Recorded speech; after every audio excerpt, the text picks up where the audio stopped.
আবির কথা শেষ করতেই ছাদের দরজায় কারো অবয়ব দেখতে পেল।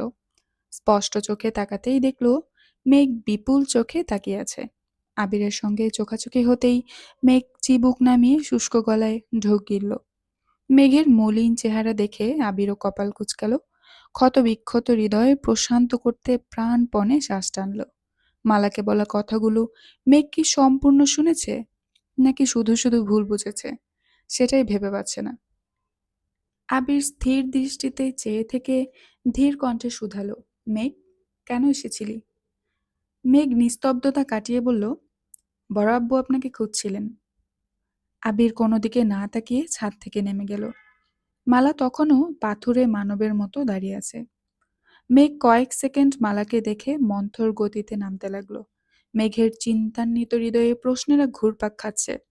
অলক্ষিত ঝড়ের বেগে কেউ যেন কানে কানে বলে দিচ্ছে, এই শুষ্ক মরুভূমিতে প্রেম নিষিদ্ধ। মালিক মোহিত হয়ে আছে অন্য নারীর মোহে। আবিরের মুখে ভালোবাসার বর্ণনা শুনে খুব জানতে ইচ্ছে করছে, কে সেই সৌভাগ্যবতী যার প্রেমে পিপাসিত আবিরের হৃদয়। মেঘ নামতে নামতে মনে মনে আওড়ালো, সাকিব ভাইয়া যা বলেছিল সেসব তাহলে সত্যি ছিল। দুদিনের জ্বরে বন্যার অবস্থা প্রায় বিপন্ন। ডাক্তার দেখানো হয়েছে, ওষুধ খাচ্ছে নিয়মিত, কিন্তু এখনো জ্বর কমেনি পুরোপুরি। টনসিলের ব্যথাটাও হালকা আছে। রোদ্দুর মাথার উপর চওড়া হচ্ছে। এই তপ্ত রোদেও বন্যা কাঁথা মুড়ি দিয়ে শুয়ে আছে। উজ্জ্বল চেহারা মলিন দেখাচ্ছে। কপালের সঙ্গে সঙ্গে পুরো মুখ রক্তিম হয়ে আছে। বন্যার অন্যমনস্ক দৃষ্টি জানালার দিকে। গাছের পাতাগুলোকে কাঁপিয়ে কোমল হাওয়া বইছে চারিদিকে। মৃদু বাতাসে বন্যার শরীরের কম্পন তীব্র থেকেও তীব্রতর হচ্ছে। হঠাৎই তানবীরের নাম্বার থেকে কল এসেছে। বন্যা রয়ে শয়ে শ্বাস ছেড়ে কল রিসিভ করলো। তানবীর কপট রাগে স্বরে শুধালো, কোথায় তুমি? বন্যা চাপা স্বরে জবাব দিল, বাসায়। তানবীর গুরু ভার কণ্ঠে আওড়ালো, জ্বর কমেছে? জি, অনেকটা কমেছে। আমি তোমাদের বাসার সামনে। এখন তুমি আসবে নাকি আমি ভেতরে আসতে হবে? বন্যা চক্ষু সরু করে শুধালো, মানে? আমি কি বাসায় আসবো? না, ভাই আম্মু বাসায় আছে। ঠিক আছে, তুমি তাহলে কষ্ট করে বেরিয়ে আসো। ভয়ে বন্যার নাক ঘামছে।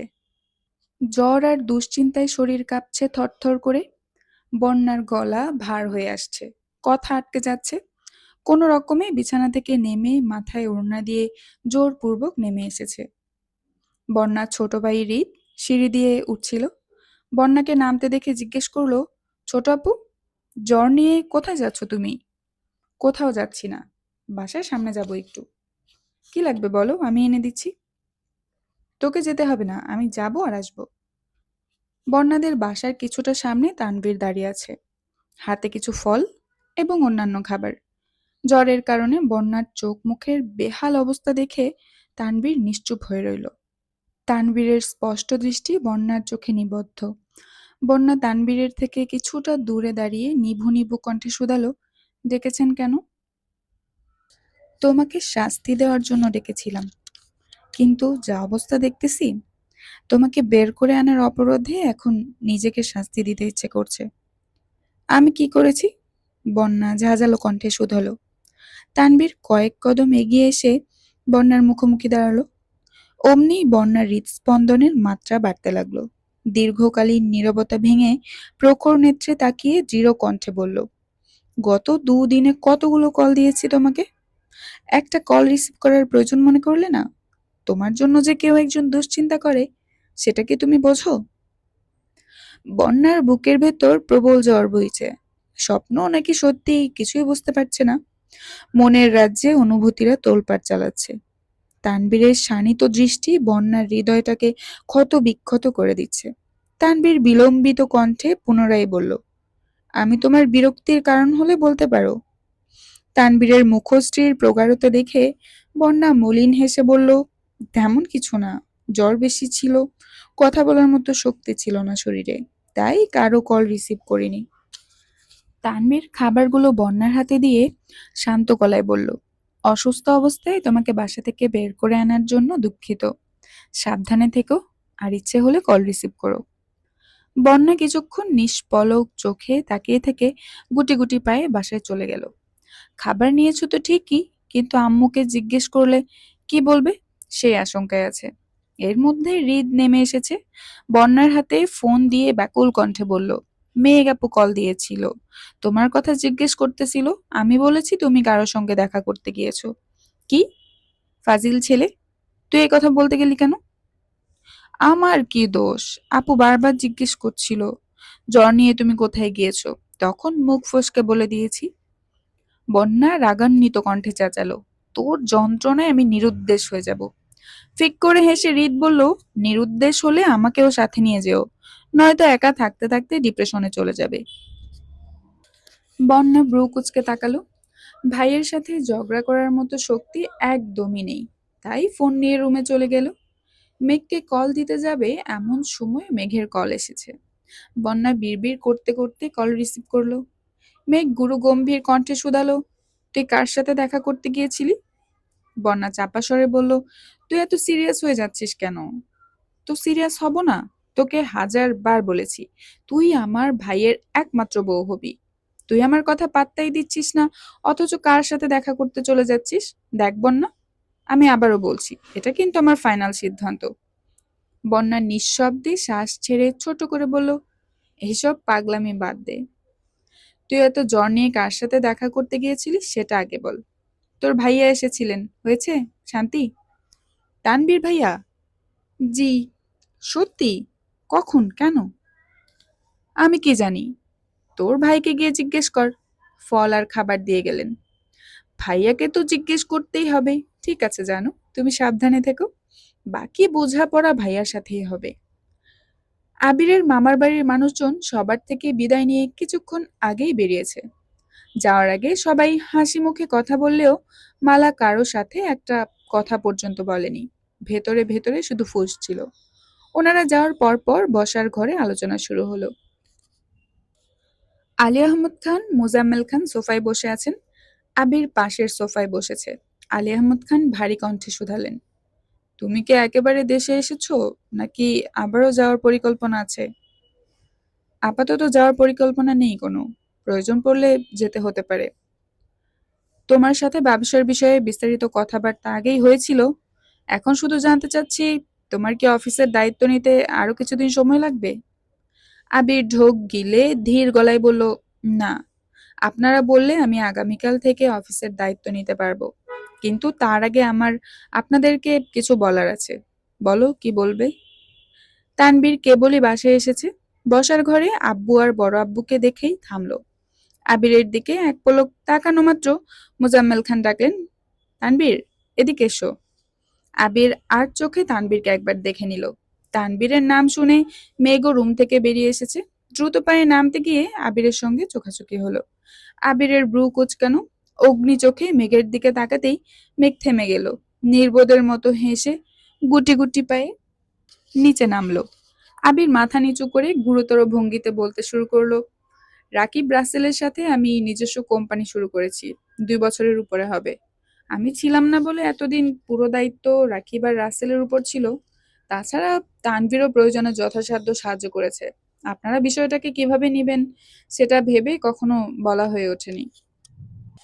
মোজাম্মেল খান ক্ষীণ হেসে বললেন, আলহামদুলিল্লাহ, এটা তো ভালো খবর।